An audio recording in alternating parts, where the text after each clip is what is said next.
अगर आपकी भी टीम वर्ल्ड क्लास प्लेयर्स से भरी हुई है और उसमें से कुछ प्लेयर्स फॉर्म में भी है, देन कॉन्ग्रेचुलेशंस, आपकी टीम के काफी ज्यादा चांसेस है कि वो कोई भी सीरीज या फिर टूर्नामेंट में डोमिनेट जरूर करेगी। लेकिन अगर आपकी टीम की विक्ट्रीज के पीछे केवल टॉप ऑर्डर बैट्समैन या फिर लोअर ऑर्डर फिनिशर बैट्समैन का ही हाथ है, देन सॉरी माय फ्रेंड, इसमें कोई भी डाउट नहीं है कि वो टीम कभी भी चोक कर सकती है। एंड कोई टूर्नामेंट तो छोड़ो, वो टीम एक जीता जिताया मैच भी एक अनएक्सपेक्टेड मोमेंट पर थ्रो कर सकती है।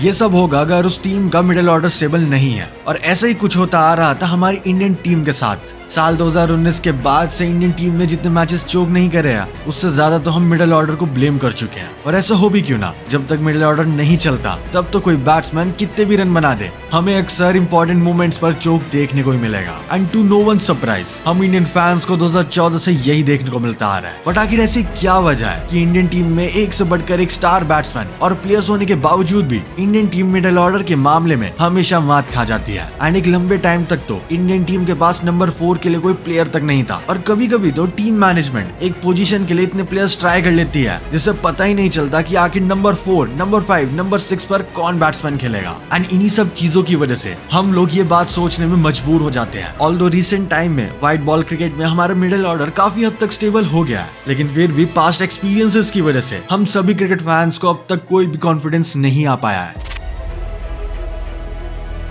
हम सभी क्रिकेट फैंस को अब भी डाउट रहता है कई इंपॉर्टेंट मोमेंट्स पर आकर इंडियन टीम फिर से चोक ना कर दे। एंड इन्हीं सब चीजों की वजह से हमें ये बात सोचने में मजबूर कर देती है, आखिर कब तक इंडियन टीम मिडिल ऑर्डर की वजह से मैचेस और आईसीसी टूर्नामेंट्स में हारती रहेगी। जो चीज 2017-18 में एक प्रॉब्लम एंड सवाल बन के सामने आई थी, वो अब तक प्रॉपर तरीके से सॉल्व नहीं हो पाई है और अब एक कर्स का रूप ले चुकी है। Let's find out the curse of middle order.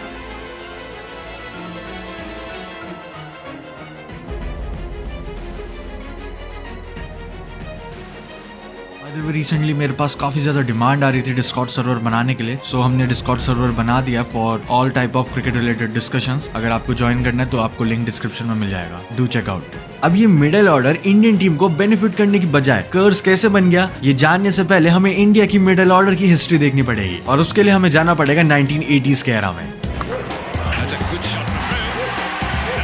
वो एरा जहां पर इंडियन बैटिंग अपने टॉप ऑर्डर से ज्यादा अपने मिडिल ऑर्डर के बारे में ज्यादा जानी जाती थी। Gundappa Vishwanath, and Vishwanath hammers him through the covers for 4. Mohinder Amarnath, Well, what a great knock by Amarnath. Dilip वेंसरकर, Yes, Vinsaka now beginning to unleash a few beautiful drives. और कपिल देव जैसे मैच विनर्स इंडियन टीम में भरे हुए थे। एंड हम स्टैट्स वाइज ये अंदाजा बिल्कुल नहीं लगा सकते कि इन चारों के एफर्ट्स ने मिलकर इंडिया को कितने सारे मैचेस जितवाए। फिर चाहे वो मोहिंदर अमरनाथ की 1983 के वर्ल्ड कप में सेमीफाइनल और फाइनल मैच में मैच विनिंग परफॉर्मेंसेस हो, या फिर कपिल देव की वो आइकॉनिक 175 नॉट आउट की इनिंग्स, ऐसे कई अनफॉरगेटेबल मोमेंट्स इंडिया के मिडिल ऑर्डर ने हमें दिए हैं। एंड प्रोबेबली एक one of the main reason था जिसकी वजह से हम 1970s के वर्ल्ड कप्स में इतना बेकार परफॉर्म करने के बावजूद 1983 के वर्ल्ड कप में वर्ल्ड चैंपियन और 1987 के वर्ल्ड कप में सेमीफाइनलिस्ट बने थे। और मानो या न मानो, सब लोगों को एक्सपेक्टेशंस थी कि यहाँ से चीजें और ज्यादा बेटर होने वाली है। बाय द वे, हमने 1983 वर्ल्ड कप विन के ऊपर एक प्रॉपर वीडियो बना रखा है। अगर आपको वो वीडियो देखना है, आप आई बटन पे क्लिक कर सकते हो, वरना लिंक डिस्क्रिप्शन में मिल जाएगा। 90s के एरा शुरू होते ही हमारे पास सेट बैट्समैन और कैप्टन मोहम्मद अजहरुद्दीन थे, साथ में यंग सचिन तेंदुलकर, विनोद कांबली और अजय जडेजा जैसे बैट्समैन आ चुके थे। जहाँ एक तरफ सचिन तेंदुलकर पूरे कंट्री के एक्सपेक्टेशंस को कैरी कर रहे थे, वहीं पर दूसरी तरफ मोहम्मद अजहरुद्दीन की क्लासी एग्रेसिव बैटिंग इंडिया को अक्सर टफ सिचुएशन से बाहर ला रही थी। एंड इवन उस टाइम पर टेस्ट क्रिकेट में तो इंडिया का मिडिल ऑर्डर अनमैचेबल हो चुका था, मगर ओडीआई में भी इंडिया के मिडिल ऑर्डर को अजय जडेजा एक परफेक्ट फिनिशर के रोल में निभा रहे थे। और इसी सब के बीच इंडिया 1996 के वर्ल्ड कप सेमीफाइनल में आ गई थी, जहां इंडिया को श्रीलंका से एक कंट्रोवर्शियल लॉस का सामना करना पड़ा था। वेल, हमने ऑलरेडी 1996 के उस वर्ल्ड कप सेमीफाइनल के ऊपर वीडियो बना रखा है। अगर आपको वो वीडियो देखना है, आप आई बटन पर क्लिक कर सकते हो, वरना लिंक डिस्क्रिप्शन में मिल जाएगा। But keeping all the controversies aside, वो मैच इंडिया इसलिए हारी और इतने सारे क्वेश्चंस इसलिए रेज हुए क्योंकि जो क्रूशियल काम इंडिया का मिडिल ऑर्डर को करना चाहिए था, उसमें सारे मिडिल ऑर्डर बैट्समैन पूरी तरीके से फेल हो गए। एंड इन्हीं कुछ एग्जांपल से हमें मिडिल ऑर्डर की इंपॉर्टेंस का पता चलता है। आता है 2000s का एरा, और इंडियन टीम के मिडिल ऑर्डर में अब सौरव गांगुली, युवराज सिंह, वीवीएस लक्ष्मण और मोहम्मद कैफ जैसे प्लेयर्स की एंट्री हो चुकी थी। एंड बिलीव मी, मैंने एमएस धोनी जैसे लेजेंड का नाम नहीं लिया है, जो कि अपने आप में ही काफी तगड़े मिडिल ऑर्डर और लोअर ऑर्डर बैट्समैन थे। And even this is a fact कि वो इंडियन बैटिंग लाइनअप पूरी इंडियन क्रिकेट हिस्ट्री की इजीली सबसे बेस्ट बैटिंग लाइनअप थी। सचिन तेंदुलकर, राहुल द्रविड़, वीवीएस लक्ष्मण, युवराज सिंह, न जाने इन चारों ने ही मिलकर इंडिया को कितने सारे मैचेस अपने रेजिलेंस और बैटिंग मास्टर क्लास से ही जितवाए हो। फिर चाहे वो 2001 का कोलकाता टेस्ट हो, जहां इंडिया ने फॉलो ऑन लेने के बाद भी ऑस्ट्रेलिया की 16 मैचेस विनिंग स्ट्रीक ब्रेक कर दी थी।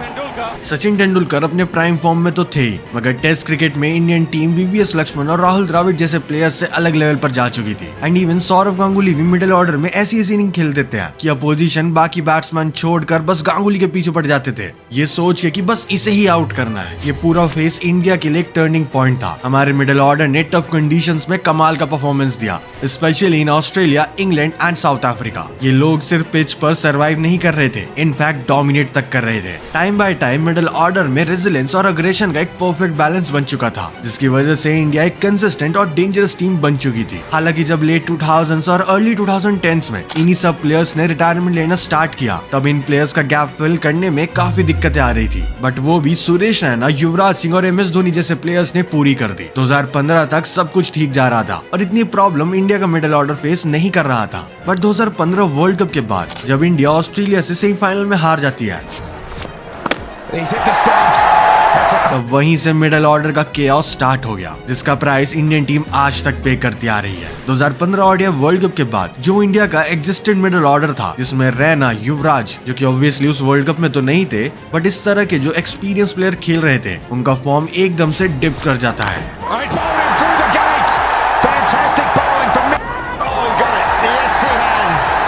उनकी साइड से ज्यादा रन्स नहीं आ रहे थे और बाकी इंडियन प्लेयर्स को भी मौका देना था। एंड वहीं पर इंडिया के मिडिल ऑर्डर की स्टेबिलिटी पूरी तरीके से खराब हो गई। फिर आते हैं मनीष पांडे, केदार जाधव और अजिंक्य रहाणे जैसे प्लेयर्स, जो कि देखते ही देखते इंडियन मिडिल ऑर्डर में एक रेगुलर पार्ट बन गए। बट वी ऑल नो कि ये प्लेयर्स उस हिसाब की परफॉर्मेंस नहीं दे पा रहे थे जैसी इंडिया के मिडिल ऑर्डर से एक्सपेक्टेड थी सबको। और इस सब मैच में अभी युवराज सिंह का कमबैक भी आना बाकी था। हाँ, वही कमबैक जिसके बाद उन्होंने 2017 की ओडीआई सीरीज में इंग्लैंड के खिलाफ अपना बेस्ट ओडीआई स्कोर भी बनाया और फिर 2017 की चैंपियंस ट्रॉफी के लिए सेलेक्ट तक हो गए। लेकिन तब तक जो प्लेयर्स युवराज सिंह के एब्सेंस में आए थे, अब वो इंडियन टीम का पार्ट नहीं थे लिमिटेड ओवर फॉर्मेट में। एंड इसका सबसे बड़ा एग्जांपल है अजिंक्य रहाणे। इसलिए 2017 की चैंपियंस ट्रॉफी से 2018 के एशिया कप तक हमें इंडियन मिडिल ऑर्डर की परफॉर्मेंस में एक सिग्निफिकेंट डिप देखने को मिला। मिडिल ऑर्डर बैट्समैन का एवरेज जो पहले 50 प्लस का जा रहा था, अब बस 32.38 का ही रह गया था। एंड इवन स्ट्राइक रेट 100 के नीचे आ गया था, 82.87 का। इंडियन टीम जो कि उस समय पर MS धोनी, विराट कोहली, रोहित शर्मा जैसे प्लेयर्स पर रिवॉल्व कर रही थी, वही टीम इंडिया सेम टाइम पर अपने मिडिल ऑर्डर की प्रॉब्लम्स भी फेस कर रही थी। हालांकि टेस्ट क्रिकेट में इंडिया के मिडिल ऑर्डर में उस टाइम पर अजिंक्य रहाणे, रिद्धिमान साहा और हार्दिक पांड्या जैसे प्लेयर्स टीम में कंट्रीब्यूट कर रहे थे। मगर व्हाइट बॉल क्रिकेट में अभी भी बहुत सारी प्रॉब्लम्स बची हुई थी। हालांकि उस टाइम पीरियड के दौरान इंडिया का मिडिल ऑर्डर पूरे वर्ल्ड में 4th रैंकिंग पर था, मगर कोई भी मिडिल ऑर्डर बैट्समैन एक सेंचुरी तक नहीं बना पा रहा था। एंड इवन MS धोनी उस मिडिल ऑर्डर के टॉप स्कोरर थे, मगर उनका स्ट्राइक रेट भी 77 तक गिर चुका था। लोअर मिडिल ऑर्डर को हार्दिक पांड्या ने संभाला हुआ था, मगर उनके अलावा कोई भी middle order batsman match winning performance दे ही नहीं पा रहा था। इवन बीच में दिनेश कार्तिक को भी टीम में जगह मिली थी और वो इम्प्रेस कर भी रहे थे, जैसे कि वो 2018 का निधास ट्रॉफी फाइनल, जिसमें ना ही केवल दिनेश कार्तिक ने बांग्लादेश को सिंगल हैंडेडली फाइनल में हरा दिया था, वो आइकॉनिक 6 मार के, मगर उस इनिंग को अपने पूरे करियर की मेजर हाईलाइट भी बना दिया था। फिर होता है 2018 का एशिया कप, जिसे टीम इंडिया जीत भी जाती है। अब इसे उनका लक समझो या फिर कई सारे एक्सपेरिमेंट्स का फायदा। एंड अब फाइनली इंडिया का मिडिल ऑर्डर थोड़ा थोड़ा इंप्रूव होना स्टार्ट कर देता है। हालांकि अभी भी कई टीम्स उन्हें आउटप्ले कर रही थी, मगर इंडिया के मिडिल ऑर्डर का एवरेज 37 तक बढ़ चुका था। स्ट्राइक रेट भी 77 से 88 पर आ चुका था। एंड एशिया कप के बाद खेले गए 18 मैचेस में इंडिया के मिडिल ऑर्डर ने 1 सेंचुरी और 8 हाफ सेंचुरी भी लगाई। एंड इस सब की मेन हाईलाइट थे अंबती रायडू, जो कि अपने प्राइम फॉर्म में आ चुके थे और एक के बाद एक मैच विनिंग नॉक दे रहे थे।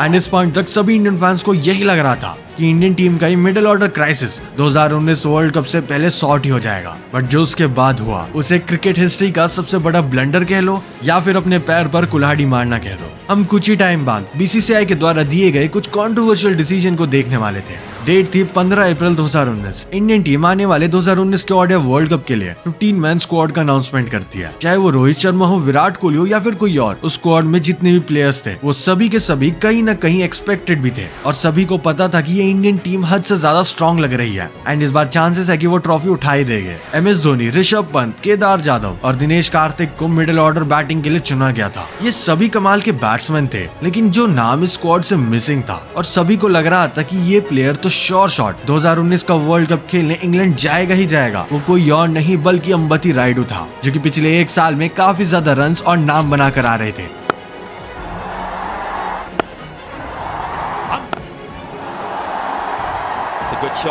एंड इवन उनका एवरेज नंबर 4 पर काफी ज्यादा अच्छा था as compared to any other batsman at that time. And उन्हें कुछ अननोन रीजंस के चलते स्क्वाड में सिलेक्ट नहीं किया गया था। उनकी जगह पर एक not so experienced Vijay Shankar को लिया गया था, जिनका लिटरली डेब्यू 2018 और 19 के टाइमलाइन पर ही हुआ था। Like BCCI literally dropped a proper inform and experienced batsman for a newbie allrounder. And उनका ये डिसीजन कितना ज्यादा फायदेमंद साबित हुआ ये हमें ऑलरेडी पता ही है। BCCI को इस सिलेक्शन के लिए काफी ज्यादा क्रिटिसाइज किया गया एंड इवन आज भी किया जाता है। सोशल मीडिया से लेकर न्यूज चैनल्स तक सब इस न्यूज को कवर करने में लगे हुए थे कि आखिर कैसे अंबती रायडू को वर्ल्ड कप स्क्वाड में सिलेक्ट नहीं किया गया था। 2019 के उस पूरे वर्ल्ड कप में इंडिया के मिडिल ऑर्डर ने काफी एवरेज परफॉर्म किया, या फिर अगर मैं थोड़ा ब्लंटली कहूँ तो बहुत बेकार परफॉर्म किया। एंड इवन इस पूरे वर्ल्ड कप में हमारा मिडिल ऑर्डर कभी स्टेबल था ही नहीं, क्योंकि कभी नंबर 4 पर कोई बैट्समैन आ रहा है, नंबर 5 पर कोई आ रहा है, तो कभी नंबर 6 पर कोई आ रहा है। एक प्रॉपर सीक्वेंस था ही नहीं। अंबती रायडू के जाने से इंडिया का एक स्पॉट जो कि नंबर 4 का था, जिसकी वजह से ही सारी प्रॉब्लम्स आ रही थी,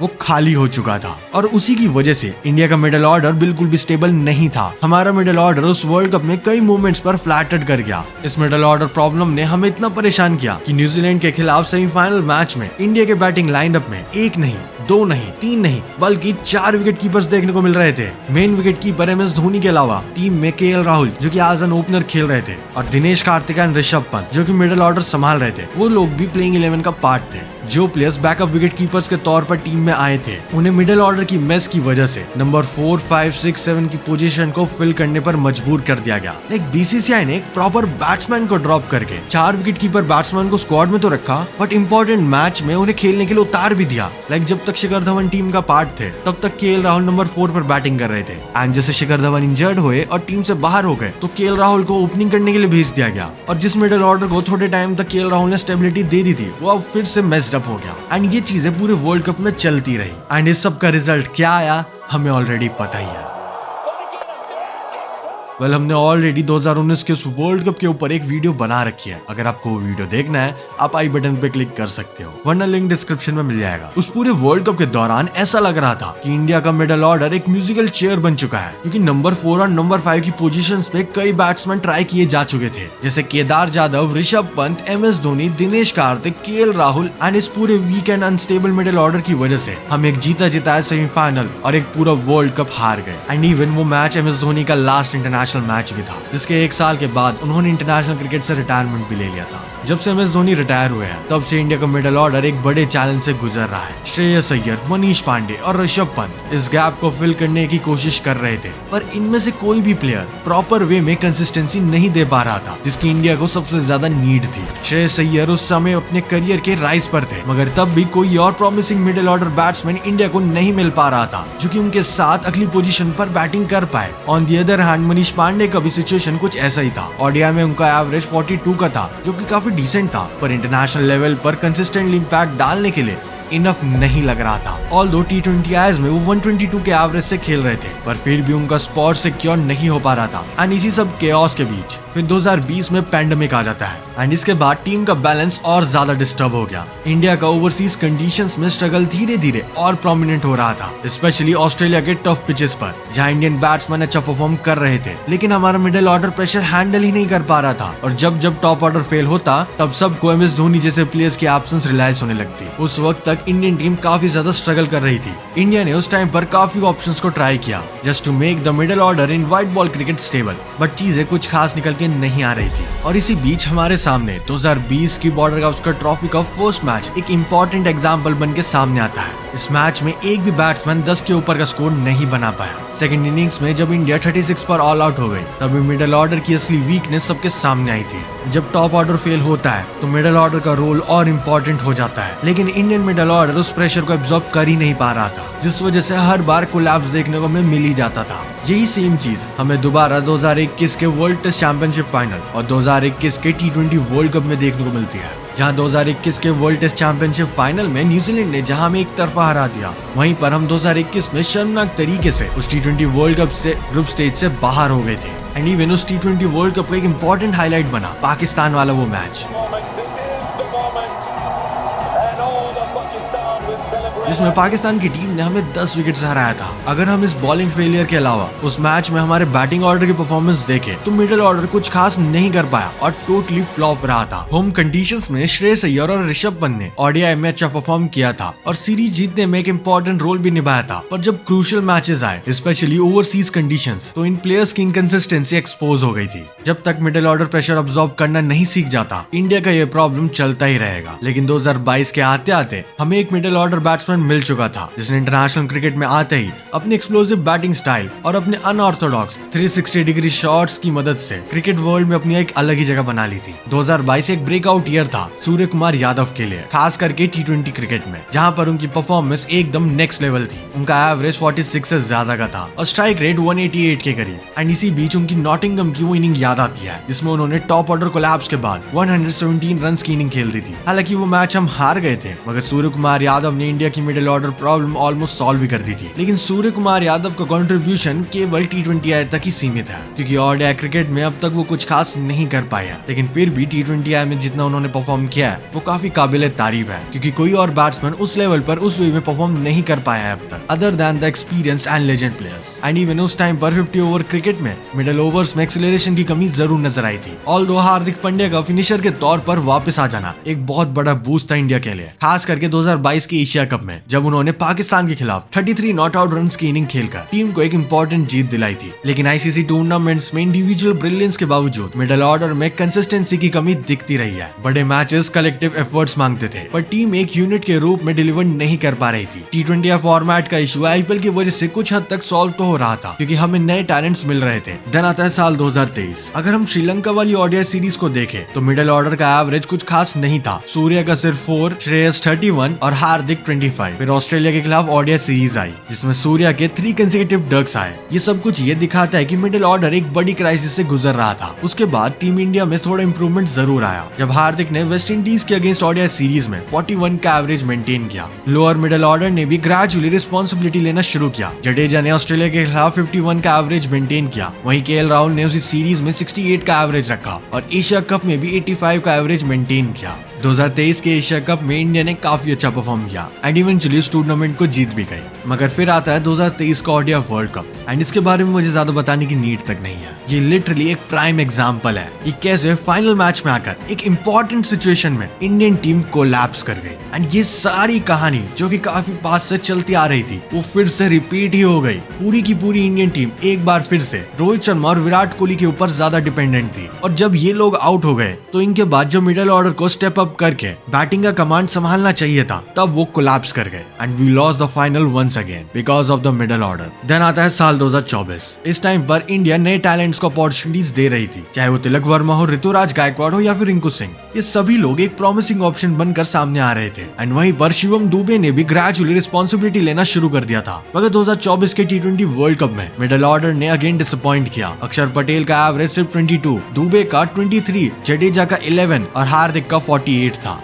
इन सभी नामों के बीच सिर्फ हार्दिक पांड्या ही रिलायबल दिख रहे थे एंड इवन सूर्य कुमार यादव, जिनसे काफी ज्यादा एक्सपेक्टेशंस थी उस वर्ल्ड कप में, वो भी कुछ खास परफॉर्म नहीं कर पाए। एंड इवन पाकिस्तान के खिलाफ तो इंडियन टीम सिर्फ 119 रन बनाकर ही कोलैप्स कर गई, जिसमें पूरे मिडिल ऑर्डर ने केवल 37 रन ही कंट्रीब्यूट किए थे। एंड आई नो यहाँ पर पिच पे एक इंपॉर्टेंट रोल प्ले करती है, लेकिन स्टिल मिडिल ऑर्डर कुछ कंट्रीब्यूट नहीं कर पा रहा था। ऑल्दो हम वो वर्ल्ड कप जीते, वर्ल्ड कप के बाद श्रीलंका की ओडीआई सीरीज में मिडिल ऑर्डर का और भी बड़ा डाउनफॉल देखने को मिलता है। थर्ड ओडिया में पूरा मिडिल ऑर्डर सिर्फ 31 रन ही बना पाया। देन आती है 2024-25 की बॉर्डर गावस्कर ट्रॉफी, जहां पर मिडिल ऑर्डर के स्ट्रगल्स ऑब्वियस थे। पूरा मिडिल ऑर्डर सिर्फ 463 रन ही बना पाया और उनका एवरेज था 17.14 का। एंड हमारे मेन प्लेयर्स विराट कोहली और रोहित शर्मा कुछ खास परफॉर्म नहीं कर पाए। विराट कोहली ने 9 इनिंग्स में सिर्फ 190 रन्स बनाए विद एन एवरेज ऑफ 23.75 और वहीं रोहित शर्मा ने सिर्फ 31 रन्स बनाए इन 5 इनिंग्स। ये परफॉर्मेंसेस काफी ज्यादा शॉकिंग थी। वेल यहाँ पर मैं बीजीटी को कवर नहीं करूंगा क्योंकि मैंने ऑलरेडी एक वीडियो बना रखा है about downfall of Indian team in test format. अगर आपको वो वीडियो देखना है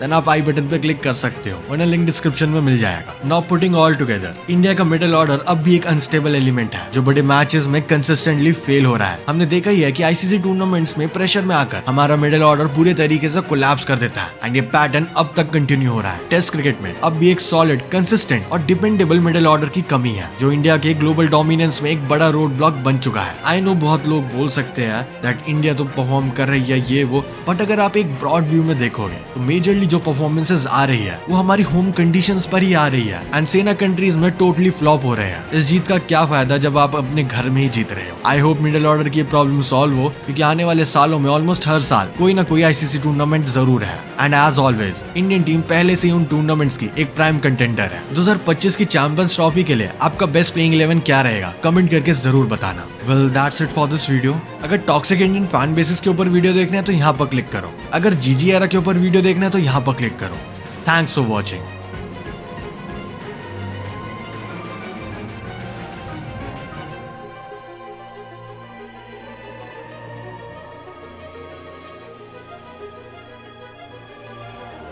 सो चैंपियंस ट्रॉफी ऑलमोस्ट स्टार्ट हो चुकी है एंड आप लोग स्टेक पर प्ले कर सकते हो। लिंक पिन कमेंट में मिल जाएगा, जाओ जाकर रजिस्टर करो, प्ले करो और विन करो।